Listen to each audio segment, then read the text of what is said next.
You people are lazy leeches. That's why you'll always be nothing but help behind a counter. The words shot out of his mouth like poison, fast and deliberate, cutting through the air with a sting that everyone in the room felt, even those who pretended not to hear. Elliot Carver wasn't drunk, wasn't pushed, and wasn't joking. He meant every word, and he said them directly to Maya Jackson, a 24-year-old black barista who had just handed him a perfectly made latte. Her hand was still on the countertop when he said it. The smile she wore seconds earlier slipped off her face like a mask.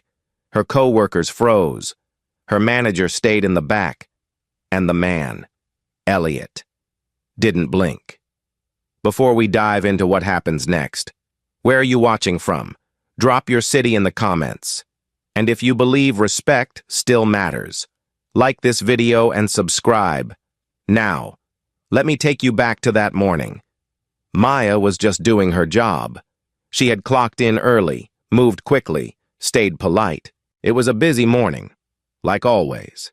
And she'd already made dozens of drinks, lattes, macchiatos, Americanos, all flowing out smoothly.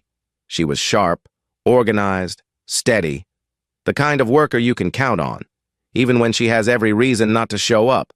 She was raising a 5-year-old son, going to college part-time, and living in a 2-bedroom apartment with her mom. She had responsibilities stacked sky-high. But that morning, Maya still came in with her apron tied and her hair pulled back, ready to work. Then came customer number 50, Elliot Carver, a man used to being obeyed, not served. He was impatient the second he opened his mouth, didn't say hello, didn't ask, just demanded. Grande, extra hot, sugar-free vanilla, no foam, don't mess it up. Maya repeated it back clearly, just like she'd been trained, made the drink to the letter, handed it off with a smile. Here you go, sir. He didn't say thank you. He didn't take a sip. He just stared at the cup like it had offended him. Then he brought it to his lips, and after one small sip, he exploded. It's cold. Jesus. You people can't do anything right. Maya stayed composed. I'm happy to remake it for you. But Elliot was already in motion, shaking his head, rolling his eyes, stepping forward like he was putting on a show. No, that's not the point. The point is, I come in here every morning and you all mess it up. I'm paying $5 for a cup of coffee. And I get this garbage? You people don't belong in a job like this. That's why you're stuck here. Lazy. Leeches. It was loud. Loud enough to turn heads. Loud enough for people to glance over, shift in their chairs, or slowly pull out their phones. Maya didn't say anything at first, but her co-workers, Tina and Ravi, they froze. Jaden, a teenager sitting nearby, tapped his phone screen and started recording. No one stepped in, not yet. Maya stood there, both hands on the bar, her expression locked tight. She wasn't crying. She wasn't trembling. But something had changed. You could see it in her posture, in the way her chin lifted just slightly. He had gone too far. She'd heard things before. Rude customers, subtle jabs, that fake smile people give when they don't see you as human. But this was different. This was loud, direct, and from someone powerful. Still, she stayed calm. Her voice didn't crack when she finally said, "You don't get to talk to me like that." Just 7 words. Quiet. Controlled. But those 7 words pulled the air out of the room. Elliot laughed. "Oh, please, don't act like you're special. You work here, you make coffee, and I run a $2 billion company. You think I care?" Then he looked around, scoffed, and muttered, "I'll have your job by the end of the day." But Maya didn't back down. She didn't raise her voice. She didn't reach for her phone. She simply took the milk pitcher that had been in her hand and placed it down, hard enough that it made a sound. A clean, cold sound. Not violent. Not angry. Just final. The kind of sound that says, "I'm done letting you walk over me." Elliot blinked. A few people in the store looked up. Someone whispered. A phone camera zoomed in. And that's when it happened. A moment that seemed ordinary on the outside but would end up shaking a city. A moment when one woman decided she wouldn't stay small, wouldn't stay silent. Not this time. Because Maya Jackson had been quiet before. She'd been overlooked, talked down to, underestimated. But not anymore. That moment, that one insult, and her quiet response would soon be on 10 million screens.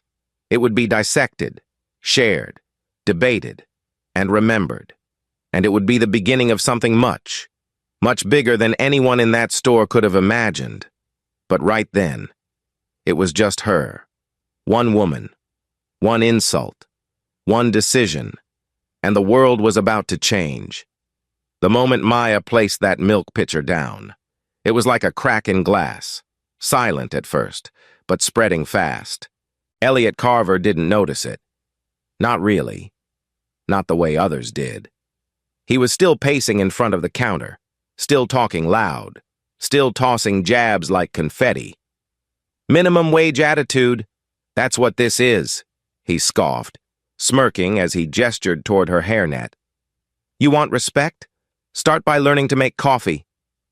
Maya didn't respond, but the tension in her shoulders had shifted, tighter, higher, like a rubber band pulled back to the point of no return. She glanced to her left. Tina and Ravi stood still behind the espresso machine, watching. Ravi mouthed something. "Maybe you okay?" But Maya didn't blink.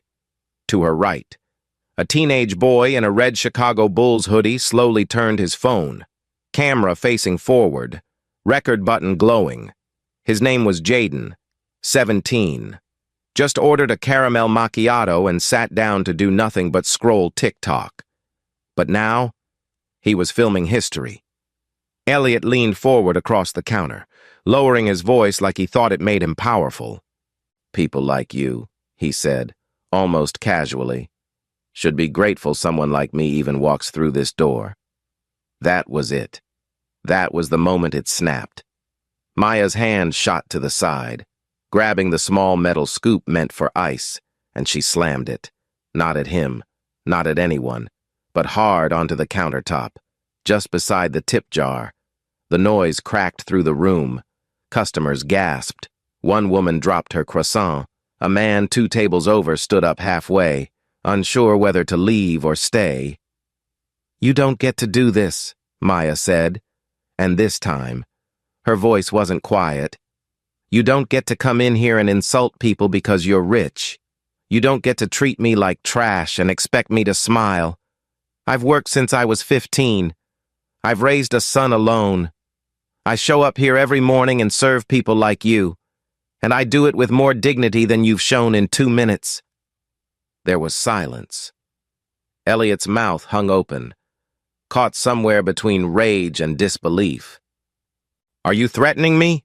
he said finally, blinking hard. "Do you know who I am?"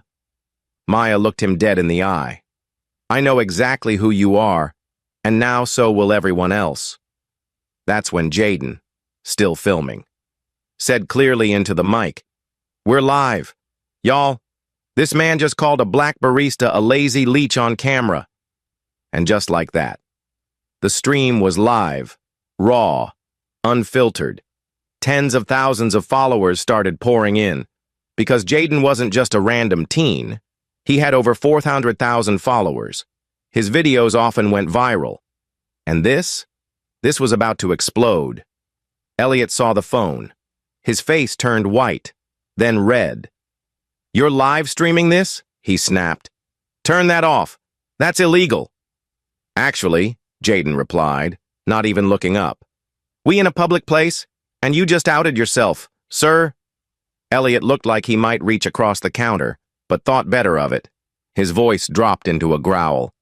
"This is going to cost you, little girl. I'll have your job. I'll own this place by the time I'm done." Then Maya leaned in just slightly, her voice steady as steel. You think I'm afraid of losing a job? I've lost housing, I've lost sleep, I've lost time with my son, but I will not lose my voice. Not today. Karen, the store manager, finally rushed out from the back. Her eyes darted from Maya to Elliot to Jaden. "What is going on out here?" she asked, trying to smile like nothing was wrong. Elliot pointed at Maya. "You need to fire her, right now." Karen turned to Maya. "I think you should go home for the day." Maya didn't budge. "Are you serious?" Karen whispered. "We'll talk about it later." "No," Maya said. "We'll talk now. While the camera's rolling," Jaden's voice came through again. "Over 2,000 people watching now." Then it jumped. 3,000. 5. 20,000. The chat box on the screen filled with comments. "What did he say to her?" "That guy is disgusting. This is why we need to protect workers." The hashtag Justice for Maya started trending before Maya even left the counter. Elliot stormed toward the door, tossing out one last insult as he left. "This isn't over." But he was wrong. It had only just begun.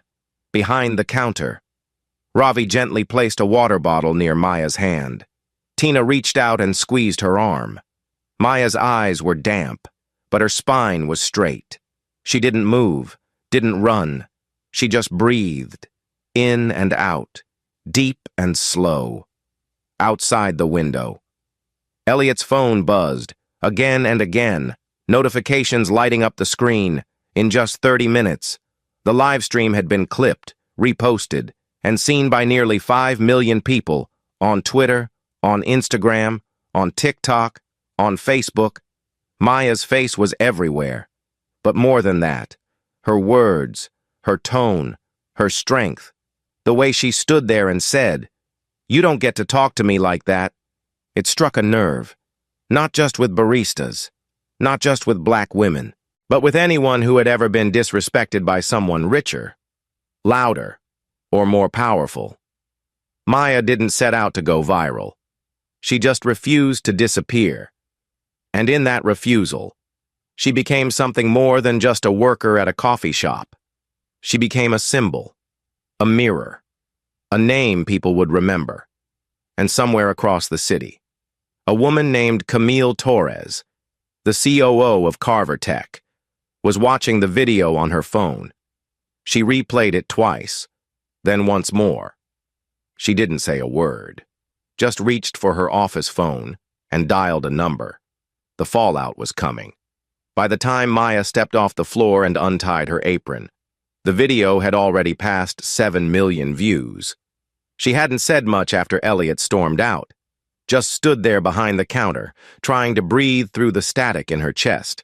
Her manager, Karen, kept whispering about policies and reputational risk, but Maya didn't argue. She knew that tone, the one where they smile but their eyes are already measuring how fast they can make you disappear. "Just take the rest of the day off," Karen said, trying to sound casual, like Maya hadn't just been publicly humiliated in front of a crowd and half the internet. Maya walked to the back, grabbed her coat, and left without a word. Her hands were trembling, not from fear, not exactly, but from the pressure of holding everything in. As she sat down on the train, the red line rattling beneath her feet, she finally opened her phone. There it was, her face, everywhere. Hashtag Justice for Maya was trending at number 3 in the country. The live stream clip had been shared by activist pages, local news reporters, even a few celebrities. Some people were calling for Elliot to be fired. Others were saying Starbucks had better not touch her job. But the comments, they were a mix. A lot of love. Yes, people saying she was brave. People calling her a queen. But there was hate, too. The usual garbage. Entitled, overreacting, playing the race card. She read the first few, then stopped, closed the app, put the phone in her lap, and stared at her reflection in the window. She thought about her son, Malik. He was probably coloring at daycare, completely unaware that his mother had just been shoved into the center of a public storm. She thought about her mom, Loretta, and the way she'd always say, "Keep your head down, baby. Let your work speak." Maya had followed that advice for years. But today, her silence would have cost her something deeper. When she got home to their small apartment in Englewood, her mom was already waiting with arms folded, watching the news on a dusty TV. The clip had hit Channel 9, local news anchor saying, "A tech CEO under fire tonight after a confrontation with a young barista goes viral." Maya stood in the doorway, still in her work shoes. Loretta turned around slowly, eyes soft. "You okay?" Maya nodded. "You eat?" Maya shook her head. Loretta didn't ask any more questions, just walked to the kitchen and started heating up leftovers. That was how they did things in that house. Silence first, then comfort. Questions came later, over dinner. Maya finally spoke. "I think I'm going to lose my job." Loretta didn't flinch. "And if you do, that'll just be the end of one chapter, not your whole book." Maya swallowed hard. "They're already coming after me online, saying I made it up, saying I attacked him." Loretta placed a warm hand over hers. "Baby, listen to me. The truth don't need defending when it's got eyes like the world's got now." Maya was about to reply when her phone buzzed, a number she didn't recognize. She almost let it ring, but something told her to pick up. The voice on the other end was calm, low, female. "Hi, Maya. My name is Camille Torres. I'm the COO of Carvertech. I saw the video." Maya didn't speak. Camille continued. "I believe you. And more importantly, I know who Elliot is. I've worked beside him for years. What you experienced, it wasn't new. It was just finally recorded." Maya slowly stood, walking into the hallway so Malik wouldn't overhear. "Why are you calling me?" she asked. Camille paused. "Because I think this is bigger than a video, and I think we can do something about it. Together, but not over the phone." Maya didn't answer right away. She was used to people disappearing when things got messy, not showing up. Camille must have sensed her hesitation. "I don't want anything from you," she added. "I'm not corporate damage control. I'm a woman who's seen this man hurt a lot of people, and I'm done protecting him." Maya's breath caught. "What are you proposing?" Camille said. "Let's meet tomorrow, somewhere neutral. You choose. I'll be there." After they hung up, Maya stood in the hallway for a long time, not crying, not pacing, just still, trying to decide whether this was another setup or the first real chance she'd had to fight back. Later that night, after Malik was asleep, Maya opened her laptop and pulled up the video again. She watched herself on screen, her face steady, her voice calm, the way she placed the milk pitcher down like it meant something. She didn't recognize the woman in the video, not fully. That woman looked unshakable, bigger than the moment, like she wasn't just defending herself, but standing in for every person who never got to speak. Maya didn't smile, but she didn't look away either, because deep down, she knew something had changed, not just online, not just at work, but inside her. There was no going back to quiet, no going back to letting things slide. She didn't know what tomorrow would bring, but for the first time in a long time, she didn't feel small. She felt seen. Maya chose a quiet cafe just 3 blocks from her college, somewhere familiar, somewhere public. She arrived 10 minutes early and sat near the back, watching the door, unsure what to expect. When Camille Torres walked in, she didn't come with an assistant, a lawyer, or any Starbucks in hand. She came alone, dressed simply, and nodded once before sitting across from Maya like 2 women meeting in the middle of a storm. "Thank you for coming," Camille said. Her voice was firm, but not cold. Maya didn't answer right away. She studied her. This woman who'd worked beside Elliot Carver for years, who'd stood just outside the spotlight while his empire grew. Maya finally asked, "Why now?" Camille folded her hands. "Because I saw a line get crossed, and I decided I'm not going to be silent anymore." Maya raised an eyebrow. "You saw worse than that behind closed doors, didn't you?" Camille didn't blink. "Yes, I did." She reached into her bag and pulled out a tablet, tapping once before turning the screen toward Maya. "That's internal footage from 3 months ago. Elliot screamed at a junior developer in front of a full meeting, called him incompetent, told him to go back to his third world school. He laughed afterward. No consequences. HR buried it." Maya watched the video. Her stomach turned. It wasn't just her. This was a pattern. Camille continued. "He's been protected for years. But what he said to you, what people saw, that changed the rules. It didn't come from a whistleblower. It came from you, a barista. That's why it hit." Maya looked down.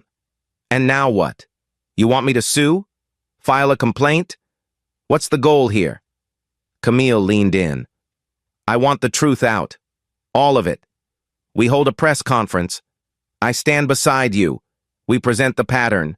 Video evidence, testimonies, financial records, and we end the myth of Elliot Carver, the genius CEO.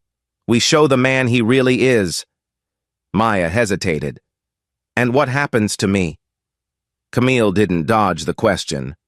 "You'll get attacked. Online. Probably in public. But you won't be alone. I'll back you legally, financially, and personally. You'll have security, legal counsel, and if you lose your job, I'll help you find something better. And that's not charity, that's justice." Maya looked away, voice low. "I'm not an activist. I'm just a mom who had a bad morning at work." Camille smiled slightly. "That's the lie women like us are told, that we're not enough to start something big. But look what you've already done." Maya didn't respond, but something in her shifted. A sense that this wasn't just about her anymore. Not about coffee or comments. About what was being tolerated by people who knew better. "He's already spinning it," Camille added. "He's telling media outlets you threatened him, broke property. He's preparing to sue for defamation. We need to move first." Maya's jaw clenched. "So I get punished either way." "Unless you take control," Camille said. "We speak first. We don't defend. We expose. We show people the truth. Before he can twist it." Maya looked up. "You really think people will listen to me?" Camille nodded. "They already are." Camille slid her a folder. Printed statements, screenshots, leaked HR documents. Maya scanned them slowly, each page confirming what her gut already knew. It had never just been her. Camille leaned back, exhaled, and said, "You have more power than you think, but you have to decide what kind of legacy you want." Maya closed the folder. "I'll do it, but I want it done my way." "Say the word," Camille replied. "I'll make it happen." And that was it. The decision was made, not out of anger, but out of something deeper. Clarity. Later that night, in a penthouse overlooking the city, Elliot Carver slammed his phone down on a marble counter, shouting at his assistant to call legal, call PR, call someone. His social media had been flooded, his LinkedIn hacked, his inbox was a war zone. "This is libel," he screamed into a conference call. "She broke a display case. I want every clip taken down," a voice on the other end said. "The board wants to meet in the morning. Tell the board I built this company. They're already talking succession." Elliot fell silent. The screen in front of him showed a headline. "Viral video sparks questions about CEO behavior." Below it, a still image of Maya, face calm, eyes unwavering. She wasn't yelling, she wasn't crying, but she looked unbreakable. That image was everywhere. Camille's number appeared on his screen. He didn't answer, just stared at it. And suddenly, for the first time in a long time, Elliot Carver felt something unfamiliar. Not anger, not control, but fear. Because the machine he used to own, the media, the story, the spin, wasn't listening to him anymore. And across town. Maya stood in her kitchen, watching Malik build Lego towers on the floor. She didn't feel heroic. She didn't feel ready. But she felt something solid beneath her feet, a kind of strength that had been earned, not given. The next morning, she would step in front of microphones for the first time. She would face cameras, strangers, and noise. But tonight, she just watched her son play. And for once, she allowed herself to believe that maybe, just maybe, they were building something stronger than fear. The microphones were already set up when Maya arrived, but the crowd wasn't there for sound equipment. They were there for her, journalists, activists, baristas still wearing their aprons, mothers with strollers, students holding handwritten signs that said, "I am Maya, and we are not your help." Camille stood beside her in a tailored navy blazer, calm and grounded, while Maya wore a simple white blouse and the same black pants she'd worn to work the morning it all began. No stage makeup, no lawyer-approved talking points, just her, standing in front of the steps of City Hall, with a shaky breath and a full heart. She hadn't planned to speak first, but the moment didn't wait. She stepped forward, cleared her throat, and the noise softened. "I didn't ask to be here," she began, voice steady but low. "I didn't wake up one morning thinking I'd be trending, or viral, or whatever word people are using today. I was just trying to get through a shift, just trying to make rent, raise my son. But then a man looked me in the eye and decided I wasn't worth basic respect." She paused, scanning the sea of faces. Some nodded, some wept, some simply stood still, holding their breath. "He told me people like me are lazy, leeches, that I should be grateful to hand him coffee." She looked down for a second, then back up. "And for a split second, I almost stayed quiet, but then I thought about my son, and my mother, and every black woman I've watched hold her head high while being treated like furniture in her own workplace." Camille stepped beside her then, took the mic, and began listing the facts. 5 internal complaints against Elliot Carver in the past 3 years. All quietly closed. 2 HR settlements, both under NDAs. Video footage of verbal abuse in team meetings, audio clips, testimonies. The crowd murmured with each one, but it was Maya's voice they came to hear. "They told me to go home," she continued, "to be quiet, to protect the company's image, but no one stopped to protect mine." And then, like a movie script flipped upside down, Elliot himself appeared, clean-shaven, in a charcoal suit, flanked by 2 attorneys. He didn't walk toward the stage, he walked toward the press, fast. "I'd like to make a statement," he snapped, pushing past a cameraman. "This whole thing is a media stunt. I was harassed. My character is being attacked by an employee who broke property and raised her voice in a professional setting. This is defamation." The crowd stirred, phones raised. Camille whispered something to Maya, who nodded once, then stepped back to the mic. "Would anyone like to see the full video?" she asked.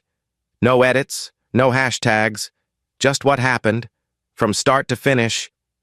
A large screen was rolled out behind her. Jaden's live stream, the original source. The full 3 minutes and 52 seconds played. In the footage, Elliot's words rang out clear. "You people are lazy leeches." And then, unmistakably, he shoved another customer who had tried to intervene. Gasps echoed. One reporter dropped her pen. Another stepped forward and asked, Mr. Carver, do you still deny making those statements? Elliot looked like he might combust.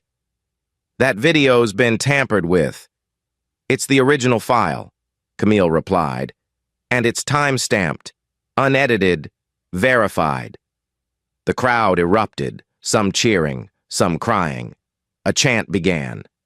No hate in Chicago, no hate in Chicago. A woman in scrubs held up a sign that read, My daughter works too. A man with a beard shouted, We see you, Maya! But Maya didn't raise her fists. She didn't cry. She just stood still, letting the moment wrap around her like a second skin. Elliot turned to leave, but a reporter called after him. The board just released a statement. Mr. Carver, you've been removed as CEO effective immediately. The man froze mid-step. His attorneys closed in, shielding him from flashing cameras. Camille leaned over to Maya and whispered, It's done. But Maya shook her head gently. No, it's just beginning. Because this wasn't just about one man losing a title. It was about a shift in power. A moment when the system cracked. Just enough for someone like Maya to reach through and say, I'm not invisible anymore. After the press cleared out. Maya stood at the edge of the crowd as people came to thank her. A woman with a gray bun and a CTA badge pressed a hand over Maya's heart and said, You spoke for all of us.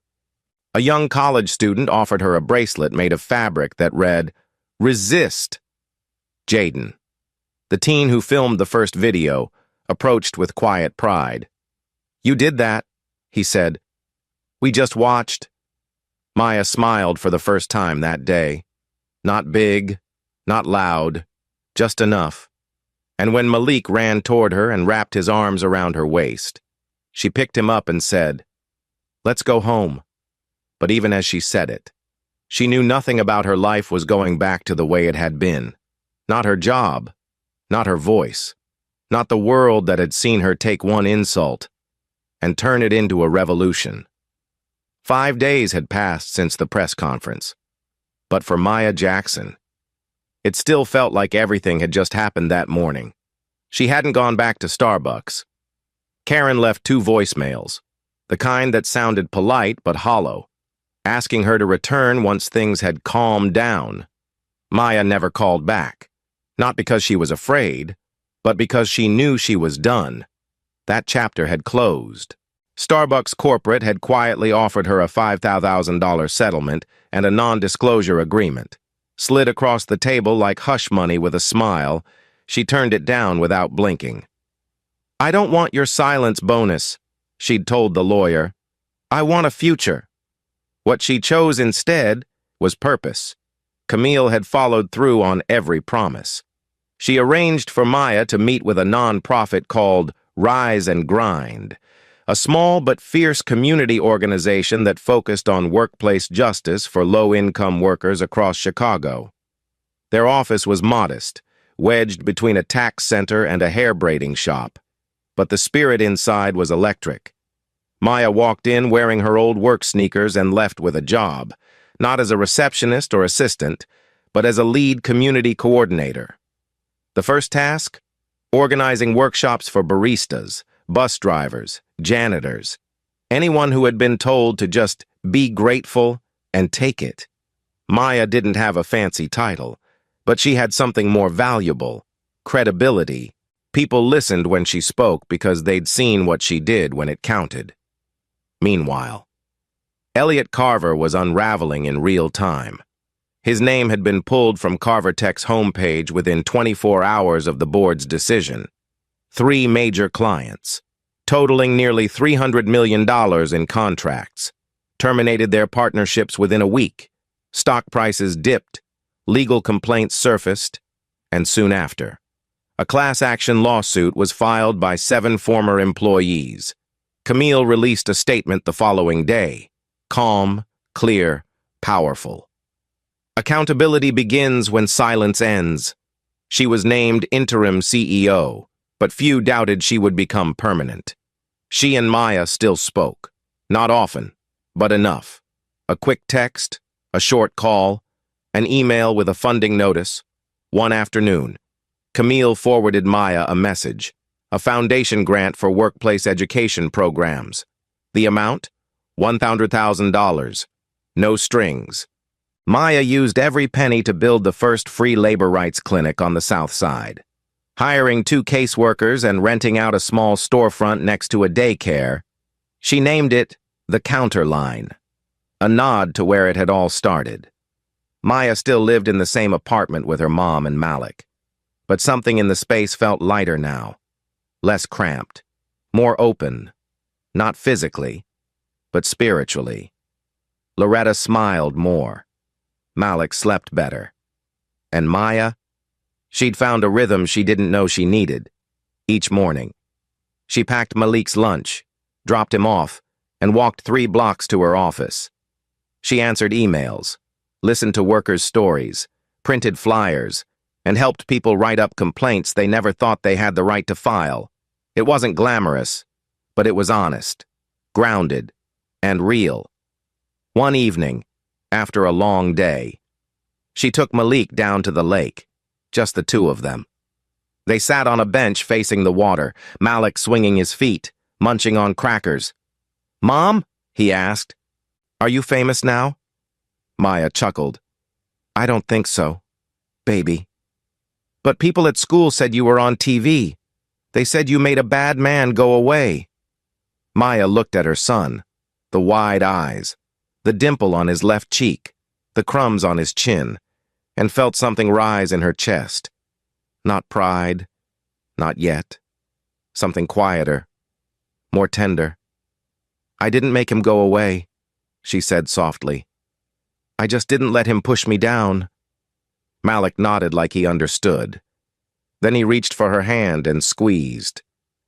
"You're still my mom," he said. "Even if you're on the news." She laughed, and for a moment, all the noise faded. No interviews, no tweets, no headlines. Just the sound of her son's voice and the quiet truth of that bench. Maya didn't think of herself as a leader or a hero. She thought of herself as someone who reached a breaking point and didn't break. She knew the fight wasn't over. There were still workers being silenced, still bosses walking free after throwing their power around like a weapon. But something had shifted. Not just in the world, in her. She was no longer afraid of what might happen if she spoke up. She was afraid of what would happen if she didn't. And that fear, that courage. They walked side by side now. That night. She wrote her first speech for an upcoming labor rally in Englewood. She kept it short. Just 3 sentences. "I'm not here because I was brave. I'm here because I was tired. And being tired, together, is how we build something new." She printed it out, folded the paper, and placed it inside her purse.